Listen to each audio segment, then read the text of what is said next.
Alors, on va démarrer avec le DAX en 5 minutes pour faire suite à ce que je vous racontais hier où je vous disais de jouer justement les accélérations, mais non pas les accélérations en cassure, de jouer les pullbacks. Et je vous parlais hier, souvenez-vous, du nuage. Alors, moi, je vous parle du nuage. Pour ceux qui utilisent les GTAS, vous n'utilisez pas. Vous pouvez faire évidemment avec vos outils. L'idée, elle est assez claire, mais franchement, ces journées-là, ce sont juste des journées terribles, juste fantastiques, et c'est juste dommage de ne pas prendre tout ce que l'on peut prendre sur ces journées-là. Donc, tout simplement, on va revenir très vite sur le démarrage. Et il s'est passé quoi au démarrage? Si vous regardez, je vous parlais dès dans le plan, je vous parlais de regarder les niveaux de résistance et je vous parlais notamment de regarder les niveaux de résistance qui se cumulaient, qui s'aggloméraient, qui convergeaient avec une de mes résistances dynamiques les plus efficaces qui est le nuage. Ben, tout simplement 9 heures, on a eu le là. On a en plus, pour ceux qui connaissent, hein, c'est la fameuse stratégie BD fail, donc une stratégie de fausse cassure, une stratégie de fausse cassure. Et oui, après Philippe, bon là c'est une stratégie de trading plus avancée, je vous la colle pour ceux qui connaissent, sinon vous la trouvez et effectivement détaillée, expliquée dans mes deux bouquins. Je pense que j'en parle, que je la détaille dans mes deux bouquins. Et donc c'est la stratégie de pump down. Derrière, GTAS encadre les cours. À aucun moment, j'ai le nuage qui se pince. À aucun moment, j'ai le nuage qui redevient vert. À aucun moment, j'ai les cours qui traversent le nuage. Et règle de base, rappel pour GTAS, tant que, au moins, on n'a pas le BSI court terme qui repasse vert, à aucun moment, on peut envisager de sortir.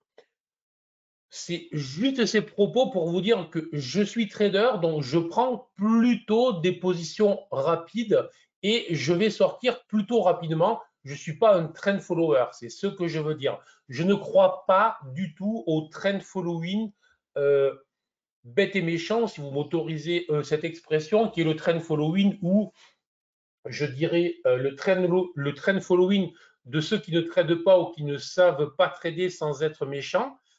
Peut-être que je le suis, mais je l'assume, qui est juste le fait que ben, c'est le trend following de dire bon, ok, vu que il faut rentrer, je mets un stop court et si le marché, voilà. Non, le trading, c'est autre chose. Le trading, on est actif, mais un bon trader doit par moment savoir s'asseoir sur ses positions, donc faire effectivement là du trend following, mais pas systématique et pas tout le temps, lorsque toutes les étoiles s'alignent, lorsque tout s'aligne. Et là, donc, lorsqu'on rentre sur ça, qu'en plus on avait un double croisement baissier, je vous rappelle, le matin, une des configurations les plus simples et pourtant les plus efficaces, sortir n'est pas une option. Sortir n'est pas autorisé tout simplement. Donc là aussi, c'est une manière simple d'être discipliné facilement avec une méthode et ne pas se taper l'arrière-train sur les fesses 250 fois en disant je dois être discipliné, je dois se dire, ça ne marche pas, ça, il faut avoir une méthode qui nous auto-discipline. Et puis derrière, sortie systématique, automatique pour ceux qui le veulent. Et pour les plus avancés, même, on voyait bien là, en fin de journée, qu'il y avait le fameux climax dont je vous parle si souvent. Bref, voilà. Donc voilà ce petit retour. Ces petits retours que je vous fais, ce n'est pas pour se faire mousser, jamais, j'en ai rien à cirer. C'est vraiment pour essayer de vous accompagner au mieux, de vous aider à bien comprendre ce que les marchés jouent et que vous soyez demain de meilleurs traders que ceux que vous étiez hier.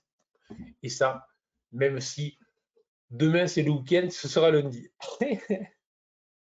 Allez, on va repasser sur les 30 minutes pour voir ce qui se passe et voir où c'est que nous en sommes. Donc, sans trop de surprise, dès lundi, enfin, mardi matin, en l'occurrence, je vous disais qu'on était potentiellement en train de retourner le marché.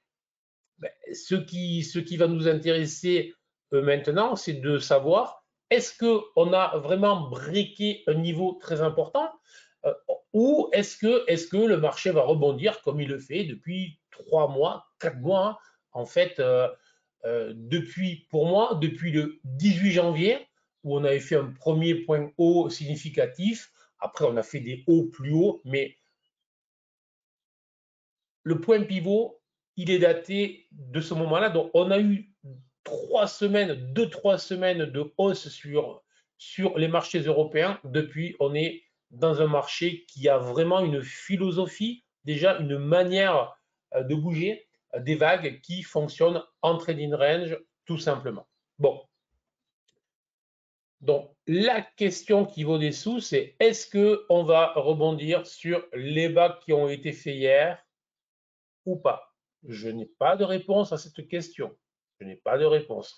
Donc, on va essayer de se donner des niveaux, de se donner des limites et donc de se donner des niveaux d'invalidation qui vont nous dire si j'arrive là, ça voudra dire que effectivement, je peux considérer que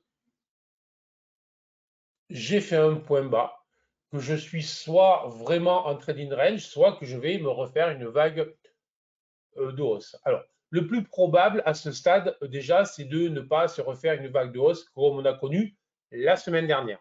Déjà, ça c'est peu probable. Bon. Ensuite, le point 2, on va considérer que tant que, mais là c'est très lointain, trop lointain, tant que le gap d'hier reste ouvert, à aucun moment il faudra penser à se dire que le marché s'est retourné. On pourrait être sur un gap de rupture assez violent.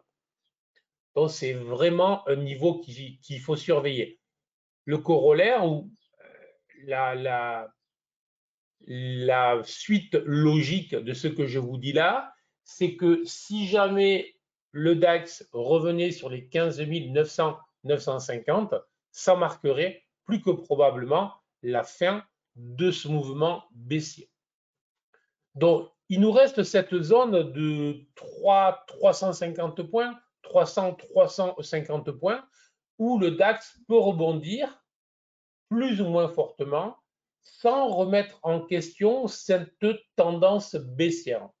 Donc là, ça va être désormais un jeu subtil, beaucoup plus compliqué que ceux que nous avons eus hier, beaucoup plus compliqué à travailler. Ensuite, j'aime bien vous parler, vous le savez, de niveau dynamique. Ben, vous en voyez un, vous le connaissez, c'est évidemment ce niveau-là, c'est le niveau du nuage qui est situé autour des 15 000, enfin le haut du nuage en l'occurrence, puisqu'il est rouge, puisqu'il est résistance, qui est situé autour des 15 750. Donc là, tant que je reste dans cette zone-là, je peux considérer que tout rebond peut ou devrait être agressivement vendu. Là, c'est clair. Et puis après, ceci étant dit, sur la journée. Sur la journée, ce matin, certains vont devoir digérer. Certains vont clairement se dire, ça y est, ce sont les soldes. On est quand même sur des creux de marché. À chaque fois, on a rebondi sur ces niveaux. Donc, on achète certaines actions. Donc, si on achète des actions, ben, logiquement, les indices remontent. Donc, il y a des actions qui vont être rachetées ce matin. Voilà. Donc, ce matin, plus que probablement, un marché de range de neutralité avec deux manières de le travailler en ce qui me concerne. Donc, si vous voulez, vu la baisse, on va se remettre en 5 minutes. Alors, je vous fais aujourd'hui un long focus sur le CAC, si ça ne vous embête pas. Je vous fais un long focus sur le DAX, si ça ne vous embête pas. A priori, c'est bien l'indice que vous tradez le plus. Je vous ai dit, je vous avais dit, je trouve que je ne change pas suffisamment le format. Donc, je vais essayer de modifier un peu le format pour faire des fois des focus plus longs sur l'un ou sur l'autre, hein, et aller sur des UT plus courtes. Là aussi, vous me direz si ça vous intéresse ou pas, ou si vous préférez que je passe de manière à peu près mécanique les indices comme je fais. Voilà. Bon. Alors, si je me mets là, j'ai le DAX a grosso modo rebondi de 70 à 80 points, donc un rebond extrêmement faible, un rebond extrêmement faible. Bon, l'idéal à court terme ce matin serait que ce rebond se poursuive un petit peu. Moi, j'ai une zone claire, donc là, voilà, il faudrait revenir. Je vais vous la tracer. J'ai perdu les traits. Voilà. Voilà. Ça me fait quand même un rebond assez significatif d'une centaine de points. Donc, sur le DAX, ça va correspondre à 0,6, 0,7 points, d'accord, mais 0,7%, mais de manière claire, c'est vraiment une zone clé. Si jamais on venait retaper cette zone, et si jamais, vous voyez, au fur et à mesure, je vous abaisse les niveaux 15 900, 950, 15 750 avec le nuage en M30, et là, maintenant, on est sur 15 630 points, vraiment de manière claire, qui sont à surveiller. Donc, sous cette zone-là, je suis baissier. Si vraiment on allait, notamment ce matin, sur cette zone-là, excellente zone de short si jamais on a la chance d'avoir des signaux, et c'est vraiment un niveau clé. À l'inverse, uniquement, donc là je précise, uniquement pour les traders très expérimentés pour le moment, n'essayez pas de contrer ce marché ce matin. Mais en cas de retest des bas d'hier, pour les traders très expérimentés, très capitalisés, très tout ce que vous voulez, sur d'eux, sur d'elles, possibilité de se porter à l'achat sur des tests du bas uniquement ce matin, je dis bien. Voilà. Là aussi, timing, lorsqu'on fait des plans de trading, on essaye de se faire des plans de trading qui ne sont pas juste si ça touche ça, ça va là, si ça va pas là, ça va là-bas, ça on s'en cogne, ça ne sert à rien lorsqu'on est un vrai trader et on essaye de se donner des limites en temps, des limites en durée, des objectifs, etc. Oui Bertrand, UT plus large, je ne vais pas en parler pour le moment, mais tout à fait d'accord avec toi, tout à fait.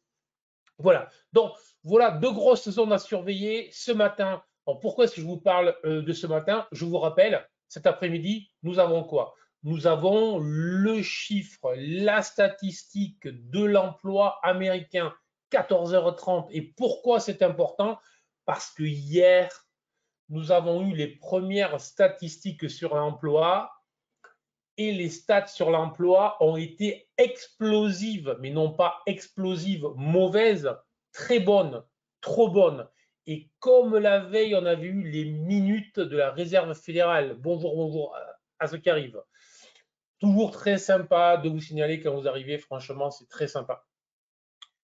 Comme avant-hier, mercredi, nous avions eu les minutes de la Fed et que dans ces minutes, on voyait bien qu'ils étaient tous d'accord pour la pause en juin, mais ils étaient tous d'accord pour retaper sur les sessions suivantes. La pression montait sur les taux et hier, on a eu les taux, notamment les taux courts, les taux à 2 ans, qui se sont mis à flamber brutalement. Et voilà pourquoi ça a déclenché tous ces phénomènes de peur, notamment sur les valeurs de croissance, car les valeurs de croissance sont les valeurs les plus impactées par les taux. D'accord, tout ça, d'où l'importance cet après-midi de cette statistique, ça va être sanglant probablement, et je vous invite, si vous êtes sur les futurs, à regarder les carnets d'ordre 2 minutes avant. Je pense que les carnets d'ordre vont se vider totalement, ce qui est toujours un signe que c'est plus que nerveux. Élément 1, élément 2, je pense aussi que les marchés vont s'énerver quelques secondes avant la stat. Petite info là aussi. Donc, surveillez tout ça 2 minutes avant les carnets d'ordre qui se vident et une bonne dizaine de secondes avant, on choisit le sens. On verra si ça se fait ou pas, mais normalement, vu l'ambiance générale qu'il y a depuis hier, même depuis mercredi soir, dans les salles de marché pour en avoir discuté, c'est très tendu. C'est le niveau que je vous donne, Gérald. Voilà. Voilà. Est-ce que vous avez des questions sur ça ou pas?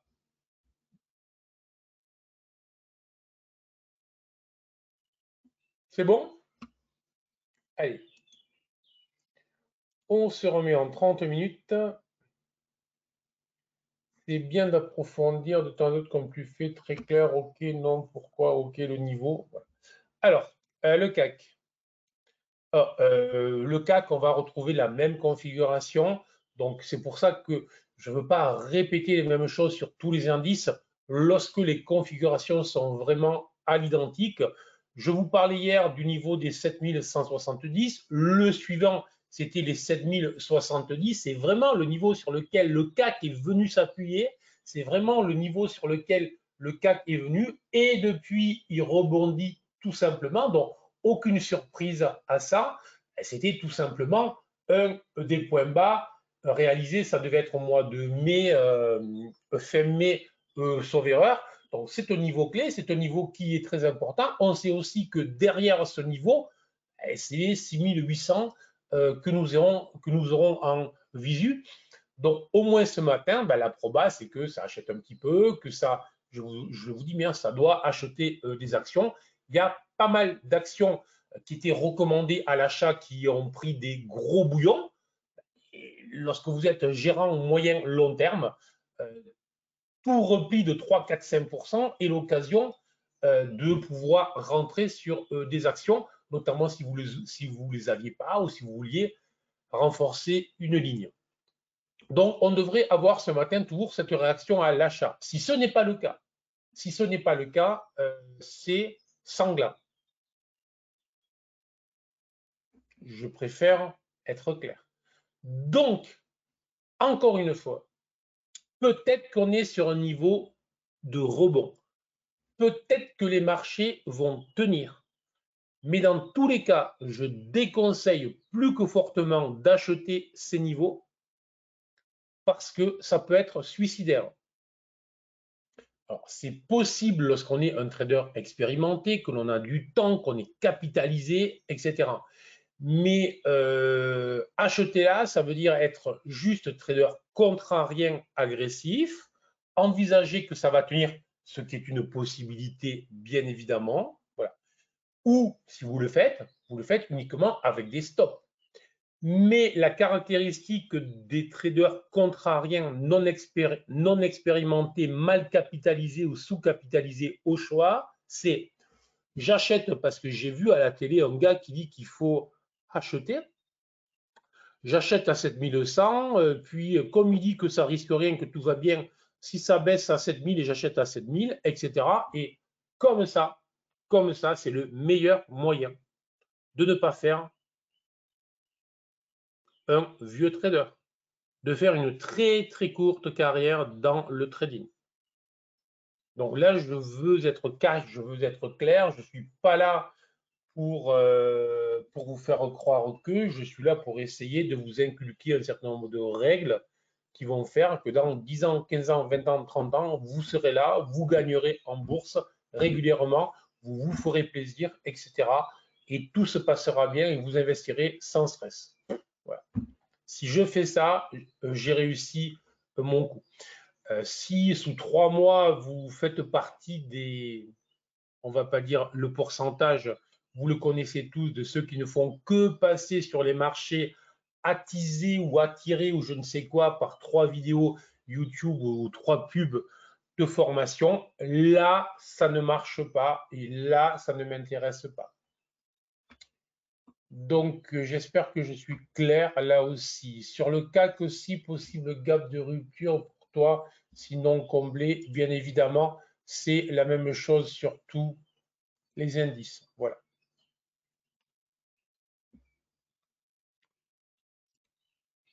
Si je me mets sur le Stoxx, on va avoir la même chose. Alors là, le gap, vous ne le voyez pas parce que j'ai les horaires 24-24, mais évidemment que le gap est là. Bon.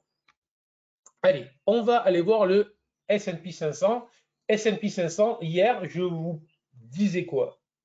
Hier matin, de quoi est-ce que je vous parlais? Souvenez-vous, je vous parlais qu'il avait attaqué une phase, une vague de correction et que le passage sous ce niveau, le passage sous les 26, je vous indiquais bien, plan de trading, passage sous les 26, le marché pouvait se mettre à corriger. Que s'est-il passé? On est venu chercher cette zone 26, on a travaillé cette zone 26, on a travaillé cette zone 26 et lorsque la zone a lâché, on a perdu plus de 40 points rapidement, brutalement, violemment. Voilà, tout simplement. Là aussi, c'est l'importance de bien préparer froidement, calmement, sans s'énerver nos plans.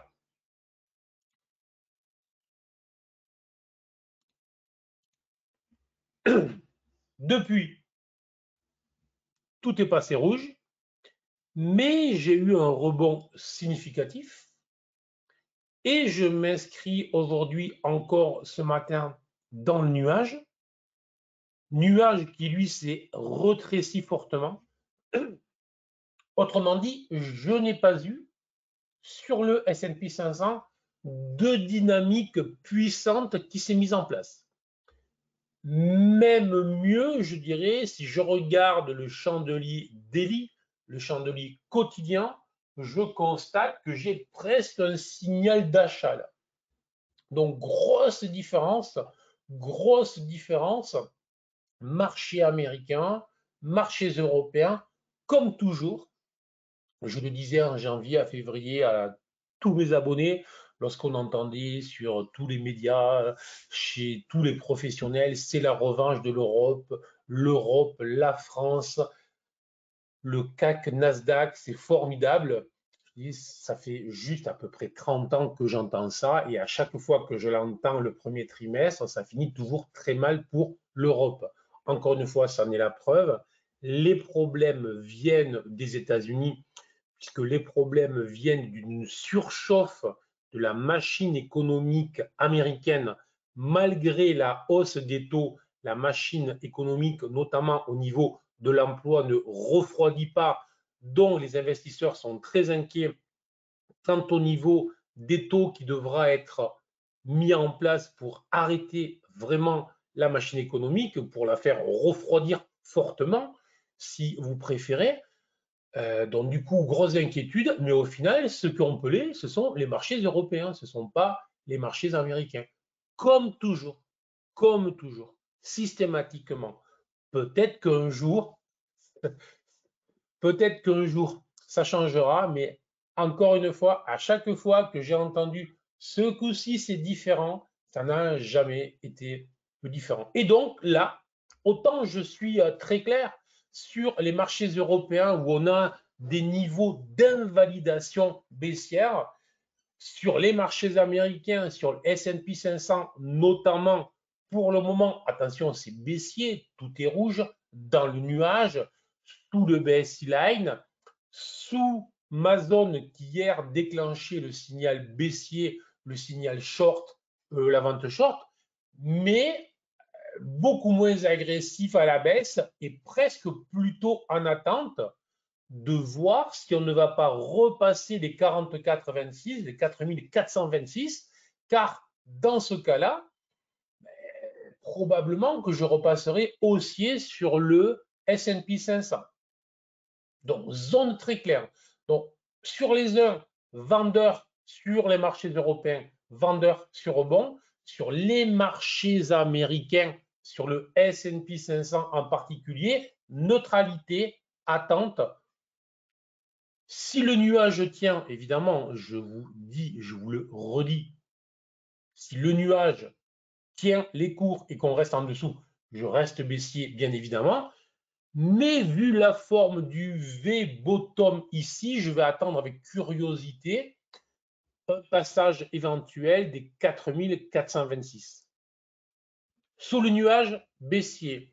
Au-dessus, totalement neutre, je ne fais rien. Au-dessus des 4426, probablement, je repasse haussier et peut-être même agressivement. Voilà.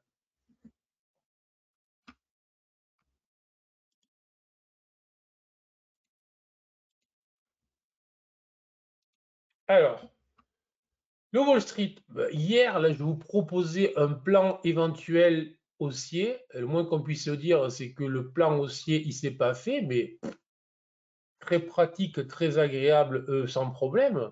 Puisque quoi?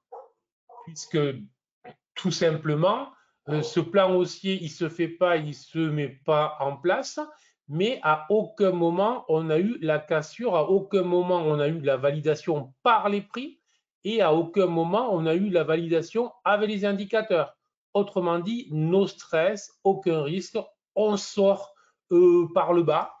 Et vous voyez bien que là, il y a une immense différence avec les marchés européens, c'est-à-dire qu'on n'est même pas venu retaper le débat. Alors, on en reparlera éventuellement, puisqu'il y a quand même une formation là, qui a l'air de nous sauter aux yeux, même si en 30 minutes ce sera juste, mais il faudra la surveiller dans les prochains jours, tout simplement. C'est cette formation-là. Alors, les lignes de coups, j'ai l'habitude de les dessiner en violet. Donc, pourquoi? On a bien ici une ligne de coups, ici, d'un éventuel double sommet. Je vais y arriver.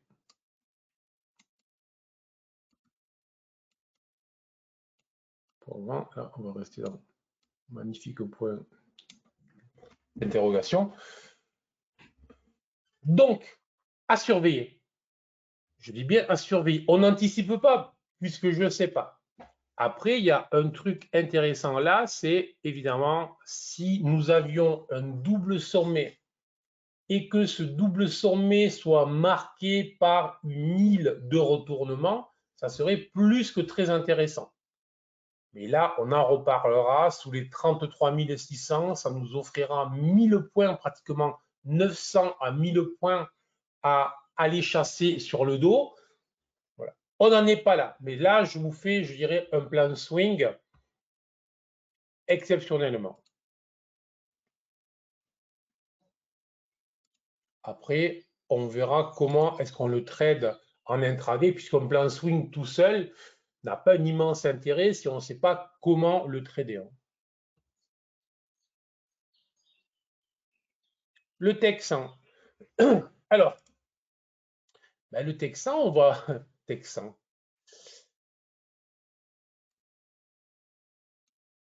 Le Nasdaq, donc, je vois quoi? J'ai aussi une configuration en double sommet potentiel. J'ai aussi eu une vague de baisse significative. Le niveau était clair, hein, je veux dire, c'était la première alerte d'eau éventuelle. On va voir aussi que là, il y a des choses intéressantes qui sont produites à ce niveau-là avec une inversion éventuelle de polarité.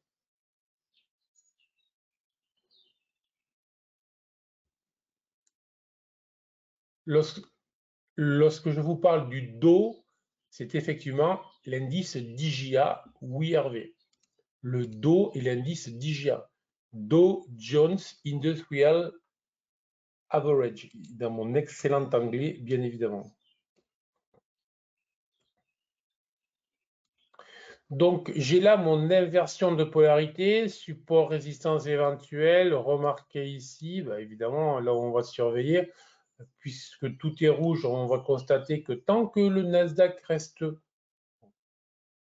Tech 100, c'est le Nasdaq. Tant que le Tech 100, donc le Nasdaq CFD, reste sous les 15 100 points, la tendance, elle est à aller retaper les bas et aller corriger un peu plus bas que ce qui a été fait, puisque effectivement, si je reviens en arrière, je constate que j'ai très peu retracé jusqu'à présent. Ça doit être ça. de mémoire, j'ai à peine retracé. J'ai à peine retracé 50%. Donc, tant que je suis au-dessus des 50%, ça veut dire que la tendance reste haussière, bien évidemment. Mais là, je suis vraiment dans un mode où j'ai commencé à avoir une alerte d'eau, j'ai une inversion de polarité, donc un retest de cette zone des 50%, donc serait tout sauf absurde. Et c'est la cassure ou pas de ce niveau-là qui pourrait nous indiquer, et plus si affinité, bien évidemment. Allez, on va en terminer avec les indices et on va aller voir les autres.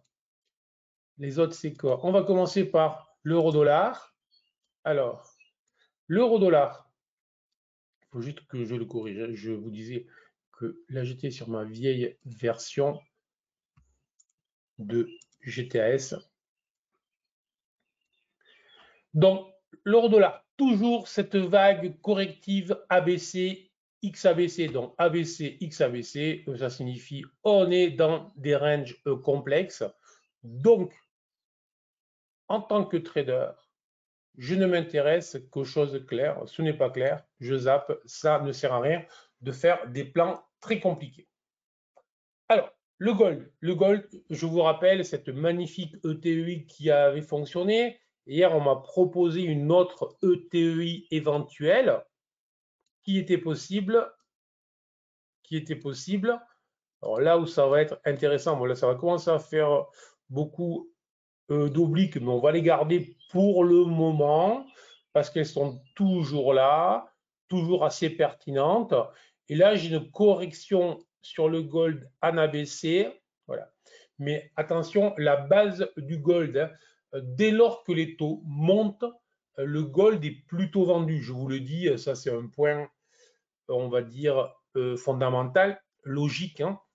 N'oubliez jamais que les marchés fonctionnent, les marchés sont des systèmes de flux, c'est-à-dire que l'argent va d'un endroit à l'autre en fonction de l'espérance de gain, d'une part, et en fonction du profil de risque.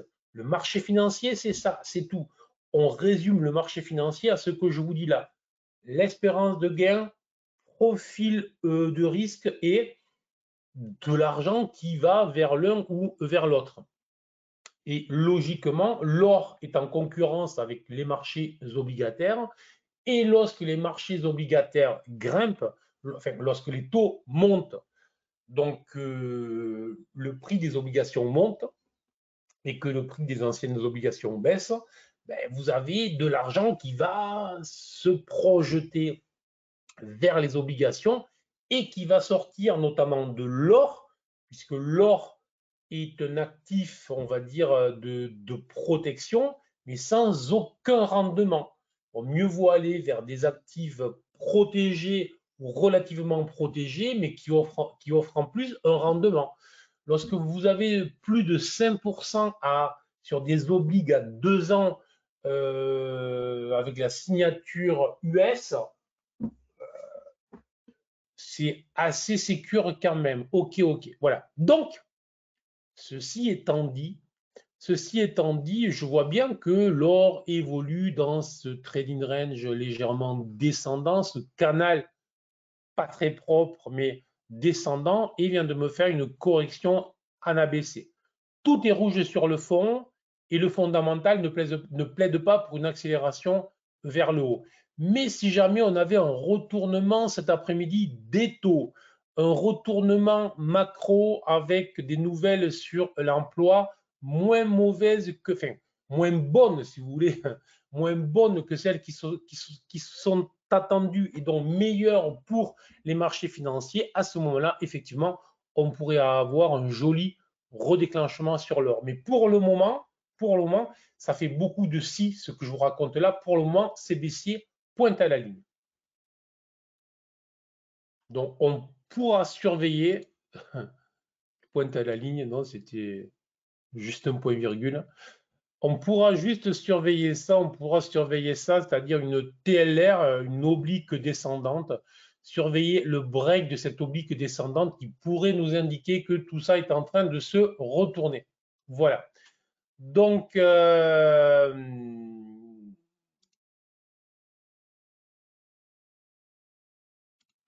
voilà pour terminer.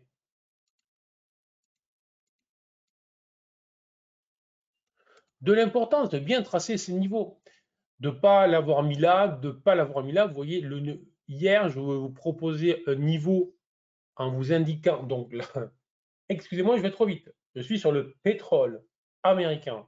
Pétrole américain, hier, je vous ai indiqué un niveau. Je vous disais tendance haussière, non affirmée, non impulsive, non énervée, tendance calme. Je vous parlais aussi du double croisement qui était un signal clair que tant qu'on resterait à ce niveau-là, et comment est-ce que j'ai trouvé ce niveau-là? C'est pas graphique, c'est grâce à mes indicateurs qui m'ont donné le niveau avec le double croisement. C'est le double croisement qui m'a donné le niveau qu'il fallait que je surveille. Et tant qu'on restait au-dessus de ce niveau, c'était valable. Là, on avait clac, clac, donc on est au-dessus. On avait même ici potentiellement un signal à l'achat très clairement. Et donc, ça veut dire que on voit bien que la hausse se poursuit, que la hausse continue. Ce n'est pas une hausse énervée, mais je vous disais hier, surveilleurs, ce sont les plus belles hausses, les hausses les plus efficaces et les plus intéressantes, parce que tout ce qui se met en face vont se faire détruire. Je parle des contrariens. Voilà. Donc, les contrariens expérimentés, généralement, ils vendent les hauts, ils achètent les bas, ils s'en sortent. Mais les contrariens non expérimentés, ils vendent là. Et là, là c'est un niveau d'achat, c'est pas un niveau où il faut être vendeur. Et typiquement, donc, ça fait des marchés haussiers par vague, non impulsives, non énervés, calmes, mais qui vont continuer à monter. Et donc, nous avons eu un nouveau double croisement ici, nouveau signal, et ça signifie tout simplement qu'on peut rejouer ce que je vous ai joué hier, et que tant que on restera maintenant sur cette double zone, ça voudra dire que c'est haussier tout simplement. Salut Thierry, ça me fait très plaisir. Voilà pour nos indices, pour nos comos et pour le Forex. Allez, on